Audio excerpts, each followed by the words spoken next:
guys, welcome back to Days of Darkness and welcome to my review for Candyman. This one came out in 2021. It is starring Yahya Abdul-Mateen, Tiana Paris, and Coleman Domingo, and was directed by Nia DaCosta. So, I'm a pretty novice Candyman fan. I wouldn't say I'm the biggest Candyman fan in the world, and honestly, I imagine it would be pretty hard to be a pretty big Candyman fan because you have the first one, which, as far as the first one is concerned, I'm a fucking massive fan of the first one. I fucking loved it.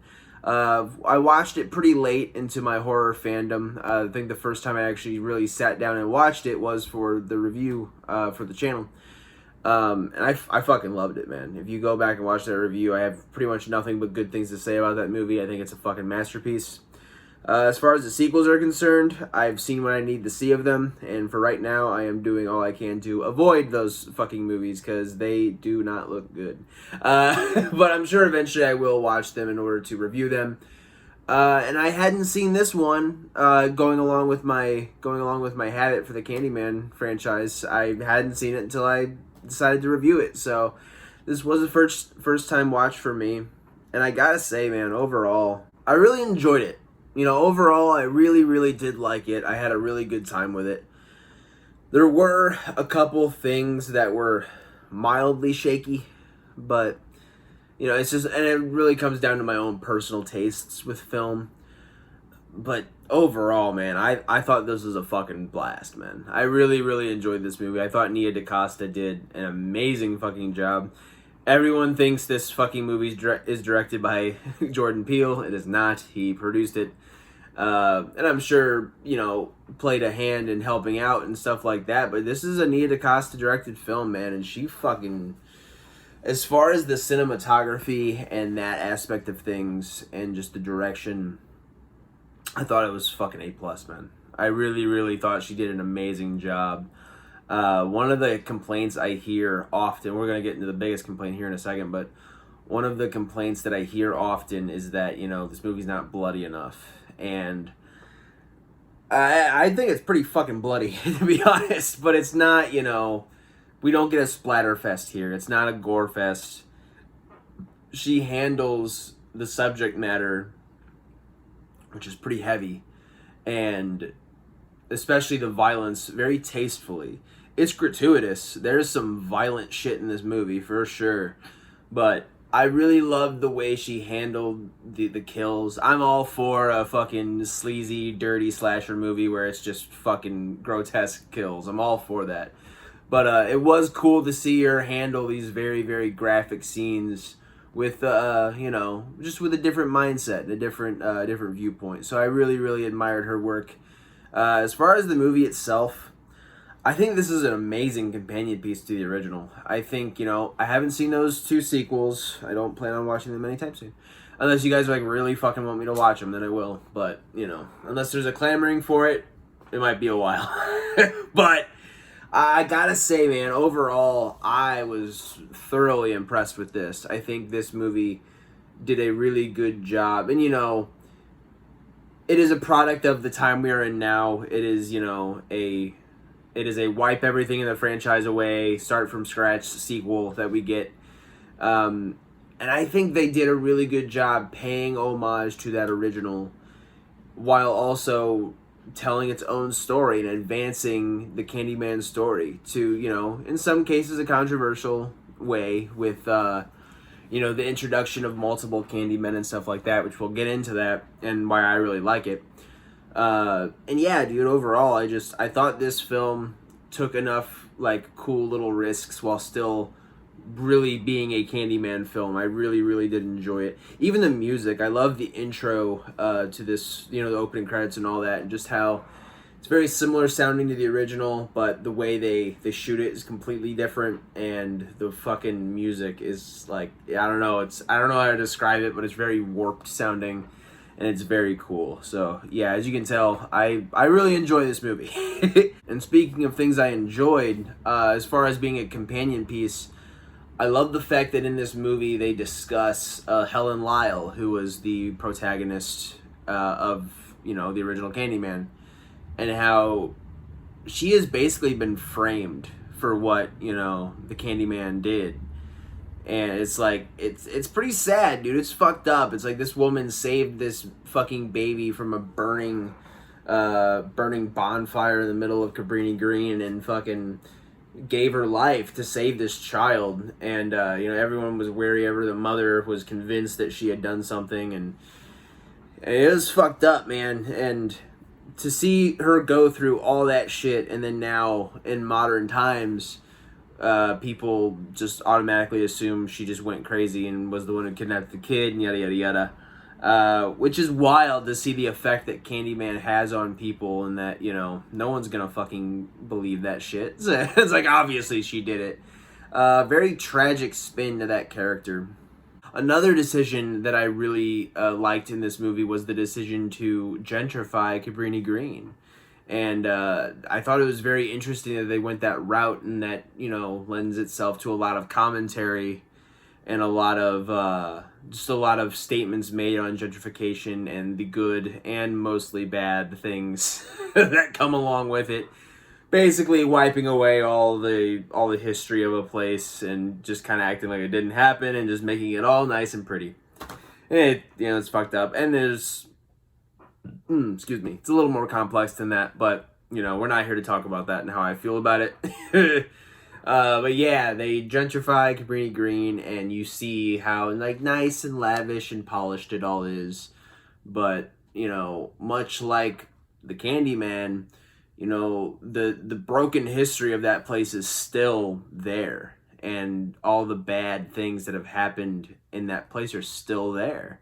And throughout the film, as Anthony, you know, our protagonist, goes deeper and deeper into, you know, the history of the Candyman, yada, yada, yada, he literally jumps the fence and discovers just how broken down this place used to be, and in many ways still is. Just very cool, interesting commentary. I like that they added that. And that leads me to the most common complaint with this film, and that's that people are so against how woke this movie is, and how, you know, oh, it's an agenda and all this shit. Coffee, hold on. I'm about to rant.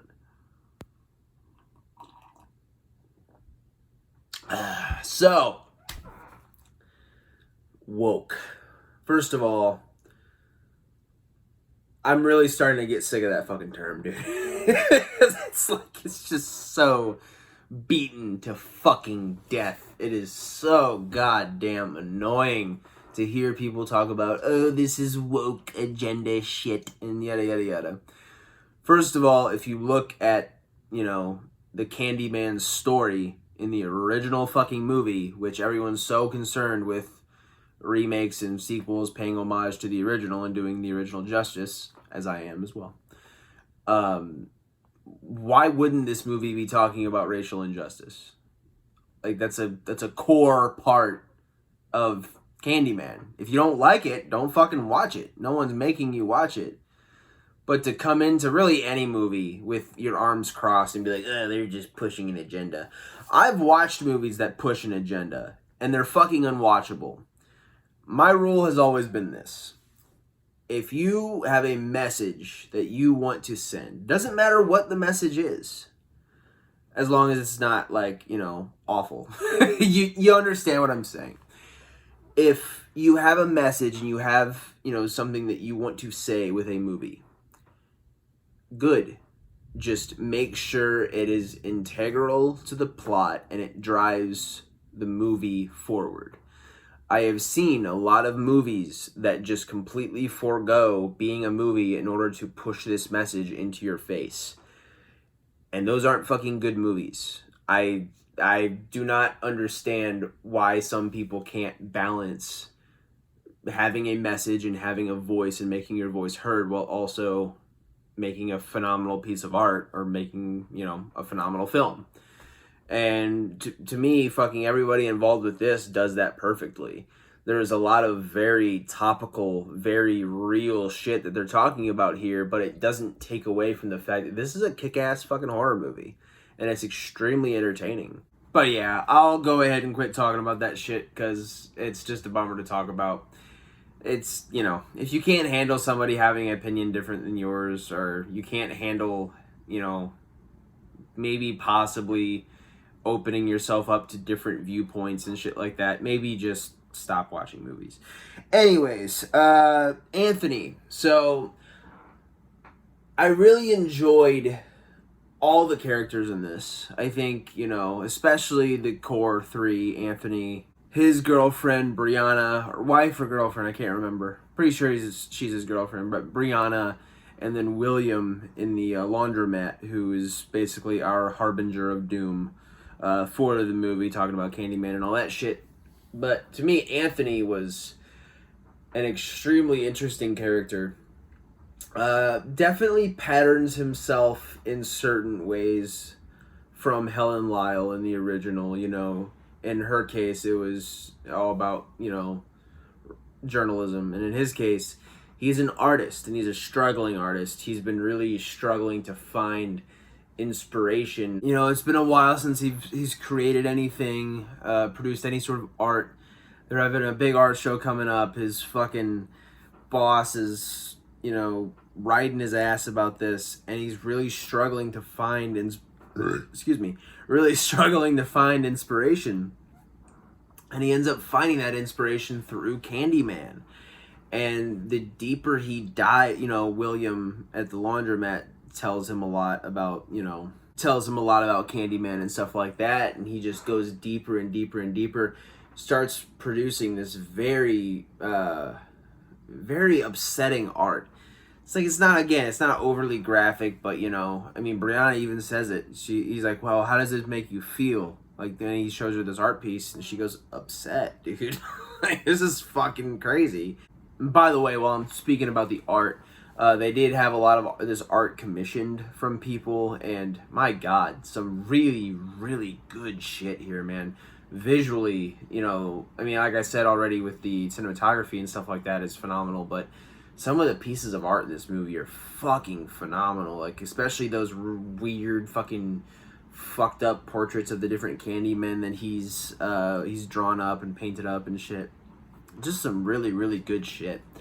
But yeah, man, he goes deeper and deeper and deeper. At one point, actually early on into his, I guess you could say his studies of the Candyman, he does the curse, man. He's fucking with Brianna, and she's like telling him not to do it because she's kind of scared, but at the same time, she doesn't really believe in it. But he does it, man. He's hugging her, and he looks into the reflection and just says it 5 times, Candyman.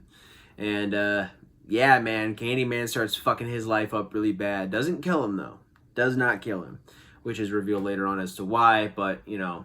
So that's fucking his life up. At another point, he crosses that fence in the Cabrini Green, starts taking photos, and he gets that bee sting. And throughout the movie, his hand is just eroding and fucking rotting, and he gets all these holes in his skin and shit, and it's just making his way up his arm, and it's just at the very end, pretty much his whole, like, half of his face is fucking covered in this.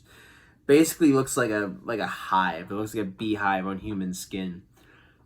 Fucking disgusting, man. Absolutely fucking gross. Let me scoot over a little bit there, get centered up. But yeah, so, man, I just love that progression of him throughout the movie. And definitely the most compelling thing with Anthony was when he goes to his mother's house and he's trying to find out a little bit more about his past and about his life, because he's really starting to make some connections with Candyman, and he wants to understand what the fuck is going on. So he goes to his mother's house, and that's when it is revealed that, you know, he was the baby from the original Candyman, which there were things that were spoiled for me about this movie. I fucking did not see that coming at all. I thought it was phenomenal. What a phenomenal choice. It fucking floored me, dude. Like, as soon as she, you know, he's prying this out of his mom, and he's like, what the fuck is going on? And finally, just when she says, when he took you, and he just breaks down. It's such a it might be my favorite scene of the entire fucking movie, honestly. just that reveal, it's so fucking incredible, man. Just absolutely awesome stuff. And yeah, man, from there, shit just starts spiraling worse and worse and worse. By this point, he has this fucking, like, this white, I guess it's something that I don't know what you would call it, but it's basically these white coveralls. And he has black fucking paint all over it. It's a really cool look for him. And he ends up going back to William, which then kicks off our ending. But before we get into that, there was one plot element in this that at first I wasn't sure that I liked, but the more and more I thought about it, I'm like, you know what? That's actually a really cool fucking idea. And I'm glad I actually saved it for this point. I didn't mean to, but since we're about to talk about William anyways. So the idea of having multiple Candymen is really, really cool. I like the fact that they spun, the fact that this particular area where so much racial injustice happens and so many black men are unjustly fucking killed, mostly by police, but what have you. And the fact that this curse then envelops them and kind of takes over their afterlife, essentially. And, the reveal at the end of the movie that they're pretty much all of these different souls are wrapped up into the Candyman curse, but they're all kind of meshed into one. That's the message I received at the end of the movie, which we'll talk about, but I really like that idea. I like that the Candyman can take multiple different forms and, represent different, angry spirits that are fucking pissed off, It was really, really cool to see that. But let's talk about this ending.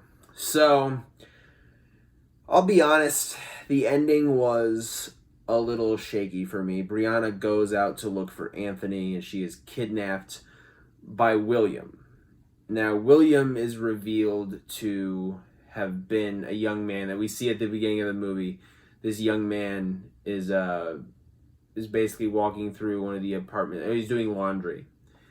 And he sees this man come out of the fucking, come out of the wall. And he's the Candyman. And he has this hook that he's holding.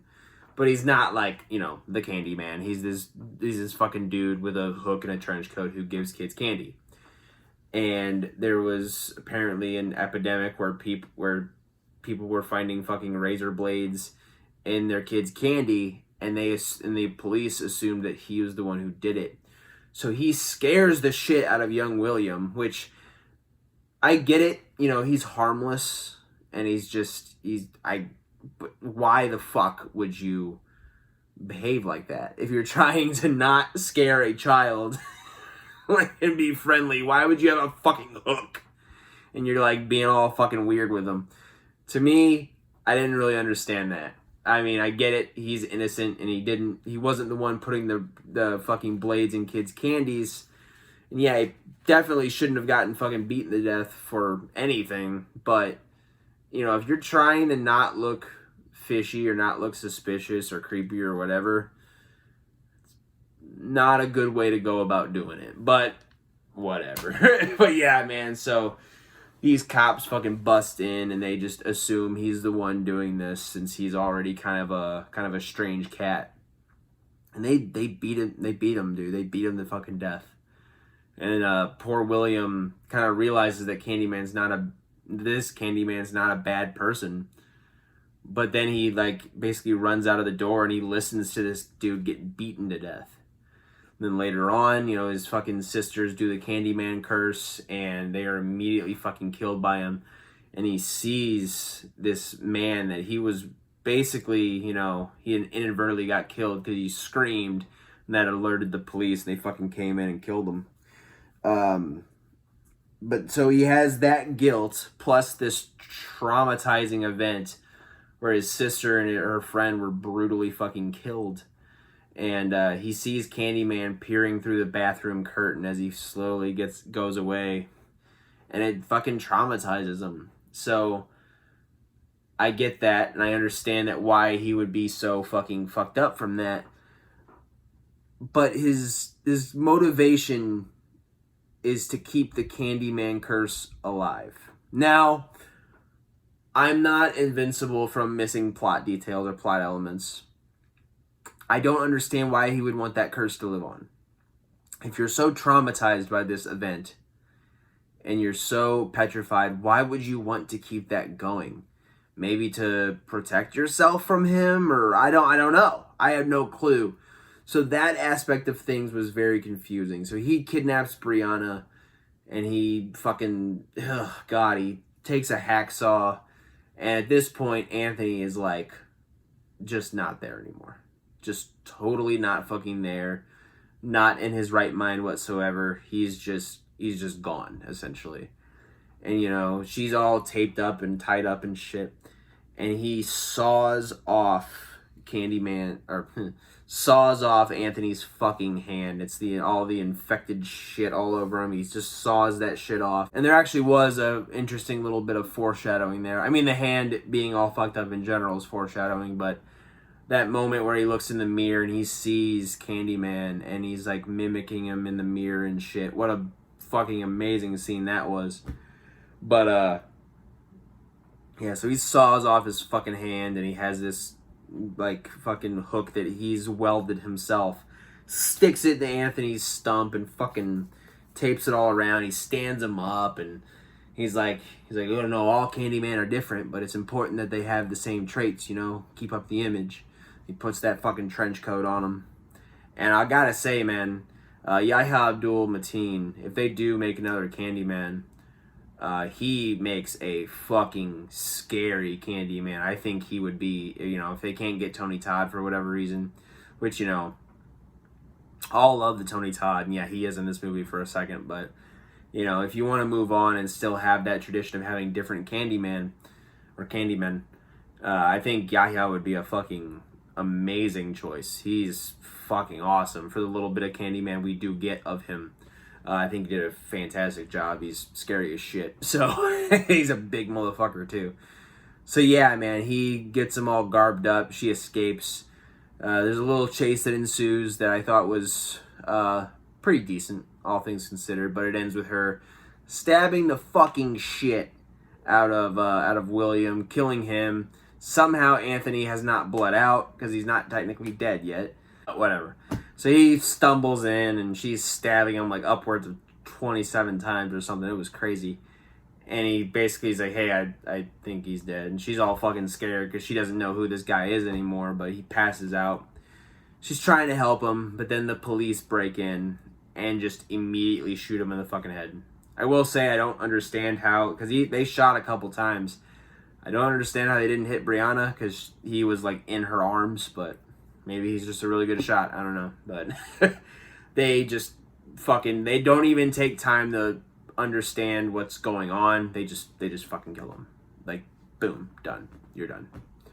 And they take her in the car, and basically what they're trying to make this seem like he was bomb rushing the cops and trying to kill him, and they were acting in self-defense, which is fucking horse shit. And at this point, she knows Anthony was just a victim in all this, but, you know, she's like, hey, if I'm going to agree to this, can I look in the mirror? Which I thought was kind of an odd request, but the cop goes for it, so whatever. And so he points his rear view at her, and she does the deal, and Candyman, as Yahya's Candyman, Anthony, is resurrected and kills the fucking shit out of these cops. Some really good bloody shit here. But yeah, man, then he fucking walks off, and this is the moment to me that kind of lends credence to my idea that, you know, there are different Candymen, but I think they are all rolled into one, as that's when Anthony walks off to go kill the other cop, and then, you know, she eventually kind of peers around the window, peers around the fucking corner of the building where he is completely just, I think he stabbed him in the throat or some shit, but he fucking just guts the shit out of this cop, and he falls to the ground. But as he's killing him, there are bees just swarmed all around his fucking face, and you cannot see him at all. And then, you know, they eventually dissipate, and it is no longer Anthony, it is fucking Tony Todd. And he, which kind of makes me think that, yes, there are different spirits, different angry spirits of multiple men who have been killed unjustly that take up that Candyman mantle, but I think at the end of the day, it is all kind of being orchestrated and controlled by the original Candyman, Daniel Robitaille, and I think he's basically the one puppeteering these different men. And but yeah, man, those fucking bees fucking dissipate. You see Tony Todd. You know, some people were saying it kind of looks a little shitty because they de-aged him. I don't really see it. I didn't have a problem with it. I thought he looked fine. You know, those CGI de-aging things can be hit or miss, but I think they did a good job with it. So yeah, man, he fucking you. God, dude, those bees dissipate and it's just the music's fucking blaring. It's awesome shit. And all he says is just tell everyone. And he fucking, you know, floats off. And yeah, man, that's fucking Candyman, dude. Overall, I really enjoyed it, man. I thought it was a really, really cool companion piece to the original. And this is definitely going to be an instance where if I watch the original Candyman, there's a good chance I'm popping this one in afterwards. Because I think the two just go so well together. There's so much shit in here from the original, but this original is still its own thing. I fucking adore it. Some shaky stuff here and there, mostly with the William character that I wasn't super fond of, but, you know, it is what it is. But yeah, man, that'll do it for the review portion of the video. But you know what we gotta do now, motherfucker. We gotta get into the blood, the guts, and the gory bits. Let's get into my kill the film. Stick around. As I mentioned before, Candyman, it's not a bloodless film, but the kills are not really the focal point of the movie. They're definitely prominent, though. There's some brutal shit in this for sure. I thought the kills in the art gallery after hours were really good. Those, you know, that shitty fucking art dealer and his stupid ass girlfriend are trying to get it on in the art gallery, which is just so uncomfortable, man. It's a fucking hardwood floor. It's like, you don't fucking want a bed or a couch or something a little, I don't know. But anyways, man, she fucking, she straps herself to him and, you know, this weird fucking kink belt that they have. I don't know. But yeah, so she straps himself to him, and they're making out and shit, and he's kissing on her neck, and she looks in the mirror, and it's that whole kind of tropey, like, oh, I'm gonna do the thing because I'm so bad, and she does the Candyman 5 times, and sure enough, it's a great shot too, where you don't see anything behind them, but in the mirror you see Candyman just coming up with that hook, just very casually just comes up and rip and just fucking takes her throat completely out. Brutal, and this guy's trying to fucking unbuckle himself from her and shit. He tries to run off. Candyman fucking hooks him right in the fucking Achilles, man. Just hooks right under his goddamn Achilles and just starts dragging his ass back and, you know, throats him up. Ugh, that sounded wrong. Fucking stabs him in the throat. You know what I mean. And yeah, man, kills the shit out of him. Some pretty cool bloody kills. Nothing overtly gory or anything, but they were cool. The bathroom scene with the, albeit the pretty throwaway high school girl. It's just kind of there in the art gallery, and then she does the Candyman shit with her and her fucking stupid friends, and they bully this girl who's in the stall, which was fucked up. So you don't really mind these kids dying, but yeah, and they get killed.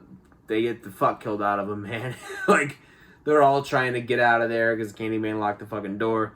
And you see one of the girl's hair start getting pulled, and then he fucking drags her back and just kills the shit out of them, man.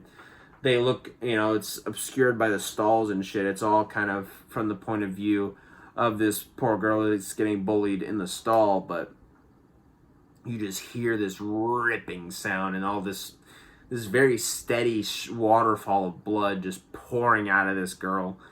Absolutely brutal shit. But yeah, these chicks are getting fucking slashed and diced up, and Just amazing sound design. You don't see a whole lot, but it's still, again, like I always said, it's like that kind of leads your imagination on and kind of makes you think of probably even more brutal shit than what actually is happening. So that was really cool. But for me, you know, there's some other really good kills like the cops and stuff, but for me, kill of the film is easily the art critic, man. When Anthony finally, you know, bails out of that situation because he's kind of gets freaked out by that whole mirror thing with the Candyman. He fucking bails, and you see this zoom out shot, and the art critic's trying to figure out what the fuck's going on. But as she does, it zooms out of the building, and you just see her go like, and you're like, oh fuck. Start seeing blood. It's a real far out shot, but you see blood kind of trickling down her chest, and you just hear the sound of her head just smacking the fucking window, just poof. And then he drags her across the fucking window. Oh my god, just this steady stream of blood. Very, very well shot, well done kill. I think if you would have done that a different way, it just kind of would have been like whatever. But the way they did it, man, it was very, very impactful. And I thought it was fucking awesome. So that's going to be my kill of the film for Candyman. What a fucking rad movie, dude. I would definitely watch this one again for sure. I highly, highly recommend it, especially if you're a fan of the original. And yeah, man, that'll fucking do it for the review today. And next time on Days of Darkness, we are going to be getting into VHS. I'm a huge found footage guy. Love found footage horror, man. I'm sure I've fucking said that multiple times on the channel. And VHS is up there, dude. I'm really excited to revisit this fucking movie and just talk about the different segments. And I just think it's a really, really unique idea for a movie series. Unfortunately, some of the recent ones haven't impressed me very much at all. But this first one and its sequel as well are some of the most phenomenal fucking found footage movies I've seen. So, yeah, we're going to start it off with the first one right here, and we will be talking about that next time on Days of Darkness. But until then, guys, thank you as always for stopping by, supporting the channel, supporting the dream. I cannot thank you guys enough. And yeah, man, without further ado, take care of yourselves, take care of each other, and as always, keep watching horror. Alright, guys, have a good day.